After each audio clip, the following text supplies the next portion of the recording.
Seen something where it was like, if you're trying to make it out here and you feel like you're in your late 20s and it's just not going to happen, just remember there are so many celebrities out there who did not get their first role until their 30s or their 40s. And then I want to think about Miss Rachel, okay? Because listen, Miss Rachel just started out here as a teacher. She was a public school teacher in New York City. I used to work in the school district. Do you know how much you get paid working in the school? Even if you're a really good teacher, if you're working public school, you're probably making, because I have friends who are teachers, 60 grand.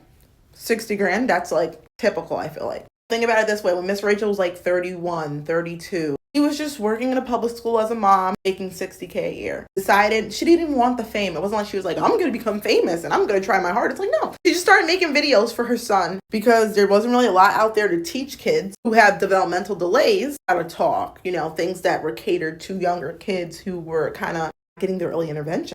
She started a YouTube channel. She's like, hey, if it could help my son, it could help a lot of others. Do you know that now she, according to Google, sometimes Google's off, but she has a net worth of $5 million.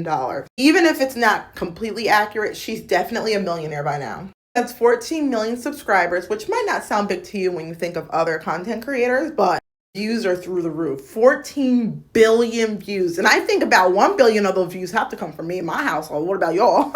Screen time being looked upon so badly. It's like the one program you can put on for your younger children where they can actually learn, like, especially if they're super little. Like, yeah, you have Sesame Street and we love Sesame Street. My 6-year-old was really into that. But Miss Rachel's so good for those babies who are learning to talk, learning to verbalize and how to move your mouth. And it's things that they do teach in school, or they do teach when you get like occupational therapy or whatever. But some people can't afford that, unfortunately. So she kind of gives it to you for free. 6 years ago, she was a public school teacher.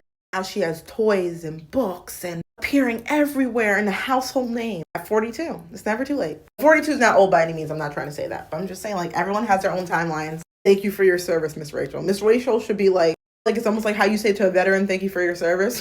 Thank you for your service, Miss Rachel. Thank you.